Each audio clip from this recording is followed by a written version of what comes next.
ইজ্জত দিয়েছিল, তারা দেশ স্বাধীন চায়নি, দেশের ভালো চাবে কি হবে, দেশের মানুষের ভালো চাবে কি হবে।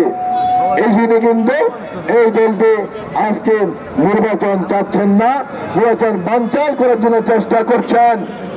প্রিয় সাথী বন্ধুরা, আমরা দেখেছি হঠাৎ করে এই ফ্যাসিস্ট শেখ হাসিনা পতনের পরে এই দলটির এক এক সময় এক এক কথা বলেন, একবার বলেন সংস্কার না করে নির্বাচন দেওয়া যাবে না।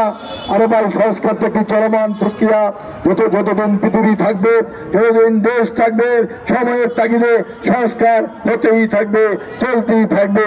তাহলে কি নির্বাচন কখনো হবে না? বাংলাদেশের মানুষ যখন এটা গ্রহণ করল না, আবার বললেন পিআর পদ্ধতি ছাড়া নির্বাচন হবে না। পিআর পদ্ধতি বাংলাদেশের মানুষ বোঝেই না। এক মুরব্বী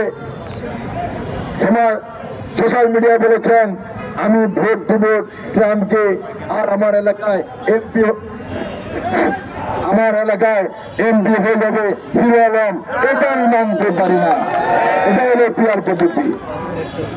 স্বাধীনরা যখন এই পিআর পদ্ধতিতে বাংলাদেশের মানুষ গ্রহণ করলেন না, তাই আবার শুরু করলেন গণভোট দিতে হবে। আরে ভাই, গণভোট কারা দিবে? গণভোট দিয়ে জাতীয় সংসদ, যেখানে ইস্যুতে জাতীয় সংসদ আলোচনা হবে, জাতীয় সংসদ দিতে মনে করে ওই এজেন্ডার উপর গণভোট দিবে। সংসদ নাই, আলোচনা নাই, গণভোট দিবেন। পৃথিবীর ইতিহাসে এটা কিন্তু কখনো ঘটেনি। কেন বলছেন জানেন? তারা নির্বাচন চান না, তারা মুখে বলতে পারেন না, লজ্জা পান, ভয় পান, জনগণ গণধোলাই দিবে, এই জন্য তারা মুখে বলতে পারছেন না আমরা নির্বাচন চাই না। কিন্তু তাদের বক্তব্যগুলা, তাদের কাজকর্মগুলা একটি বোঝায় তারা নির্বাচন চান না। ভাই, কেন নির্বাচন চাবেন এটা বুঝতে হবে আপনাকে। এই যে দলের আমির ডাক্তার শফিক সাহেব 3 বার নির্বাচন করেছিলেন, কোনবারই ফেলটুস করেছেন, ফেলটুস। প্রথমবার সিলেট 1-এ নির্বাচন করেছেন এই দলের আমির, ভোট পেয়েছেন 18,000 থেকে একটু বেশি। দ্বিতীয়বার একই আসন থেকে নির্বাচন করেছেন, উন্নতি হয় নাই, পদোন্নতি হয়েছে, ভোট পেয়েছেন 17,000 থেকে একটু বেশি। তাই তিনি পাশ করার জন্য এই আসন ছেড়ে মৌলভীবাজার 2 আসন থেকে নির্বাচন করেছেন, ভোট পেয়েছেন 12,000 থেকে একটু বেশি। 3 বারের দিনে 50,000 ভোট পাননি। এই ভোট কি নির্বাচন চলতে পারে? এটা তো জানেনি। ভোট দিলে তিনি জয়লাভ করতে পারবেন না। এই মুহূর্তে কিন্তু নির্বাচন চান না, নির্বাচন বানচাল করার জন্য চক্রান্ত করছেন, ষড়যন্ত্র করছেন। তারা আজকে বিদেশির সাথে হাত মিলিয়ে, বিদেশি আন্তর্জাতিক চক্রের সাথে হাত মিলিয়ে আজকে তরুণ সমাজকে আজকে বিভ্রান্ত করছে, আজকে তরুণ সমাজকে ধ্বংস করে দিচ্ছে। আপনারা দেখেন, আমরা সব বিরোধী আন্দোলন করছি, আমরা হাসিনা বিরোধী আন্দোলন করছি, স্বাধীনতার পরে অনেক আন্দোলন দেখেছি, ছাত্র আন্দোলন দেখেছি, শ্রমিক আন্দোলন দেখেছি, কিন্তু কোন আন্দোলনে কিন্তু কোন ভাই, কোন বোন মুখ দিয়ে বাজে ভাষায় স্লোগান দেননি। হঠাৎ করে আজকে দেখতে পেলাম আমাদের তরুণ ভাইরা, তরুণ বোনরা মুখ দিয়ে বাজে ভাষায় স্লোগান দিচ্ছেন, যে ভাষা কোন সন্তান তার মার সামনে, বড় ভাইয়ের সামনে, বড় বোনের সামনে বলতে পারে না, সেই ভাষায় প্রকাশ্য স্লোগান দিচ্ছে।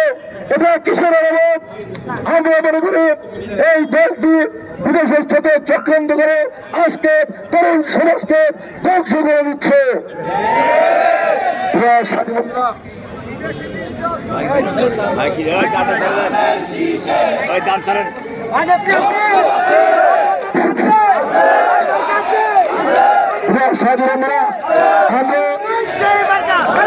আমরা তরুণদের সংগ্রামকে ধারণ করে তরুণদের সেন্টিমেন্টকে আমরা শ্রদ্ধা করে আমরা চাই এদেশের তরুণদের একটি সেন্টিমেন্ট থাকবে, তরুণদের একটি মতামত থাকবে, তরুণদের নিজস্ব চিন্তা ভাবনা থাকবে। তরুণরা দেশকে এগিয়ে নেওয়ার জন্য কাজ করবেন, তরুণরা দেশের স্বাধীনতা সমুদ্রের পক্ষ থেকে কাজ করবেন, তরুণরা দেশের অধিকার আদায়ের জন্য, মানুষের অধিকার আদায়ের জন্য কাজ করবে। কিন্তু এটাই নয়, তরুণরা প্রকাশ্যে ভাষা ভাষায় কথা বলবে, তরুণরা প্রকাশ্যে ভাষা ভাষায় স্লোগান দিবে। সাধারণরা আপনারা দেখেছেন গত কিছুদিন পূর্বে এই কুখ্যাত প্রেসিডেন্ট শেখ হাসিনা আর এই তেজগাঁ এলাকায় কুখ্যাত সন্ত্রাসী স্বরাষ্ট্রমন্ত্রী কামালের ফাঁসি দেওয়া হয়েছে। আমরা এই রায়কে অভিনন্দন জানাই, স্বাগত জানাই। কিন্তু কিছু কিছু তরুণী সেদিন 32 নম্বর ভাঙতে গিয়েছিলেন, সেটা আমাদের কাম্য নয়। আমরা চাই শেখ হাসিনার ফাঁসি হবে, কুখ্যাত স্বরাষ্ট্রমন্ত্রী কামালের ফাঁসি হবে। সেখানে আমাদের সেনাবাহিনীরা, পুলিশ ভাইরা তাদেরকে যখন নিবৃত্ত করার চেষ্টা করেছিল, সেখানে লেগেছে এক তরুণ বোন, ঢাকা বিশ্ববিদ্যালয়ের ডাকসুর একমাত্র ওই পুলিশ ভাইয়ের পিছ থেকে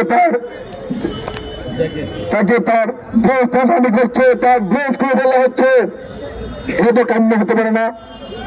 ওই তরুণ ছাত্র তার মুখ দিয়ে ইংরেজি ভাষায়, অকথ্য ভাষায় গালিগালাজ করছে, যে গালে কোনো বোন, কোনো বড় ভাইয়ের সামনে, কোনো বড় বোনের সামনে, বোনের সামনে বলতে পারে না। ওই বোন কিভাবে প্রকাশ্যে এই বাজে ভাষায় কথা বললো, এটা আমাদের প্রশ্ন। আমরা একটু ভাবে একটু চক্রান্ত করে এই তরুণ সমাজকে ধ্বংস করে দিচ্ছে। সাধারণরা তাই তরুণ সমাজ কাছে আমার আহ্বান থাকবেন, যে দলটি স্বাধীনতা চাইলেন, যে দলটি মুক্তিযুদ্ধের সময় মুক্তিযুদ্ধের বিরোধিতা করছিল, যে দলটি এদেশে মানচিত্র চাইলেন, যে দলটি এদেশের পতাকা চাইলেন, তরুণ সমাজ, যুব সমাজ ওই দলকে কখনো ভোট দিতে পারে না, কখনো ভোট দিতে পারে না। সাধারণরা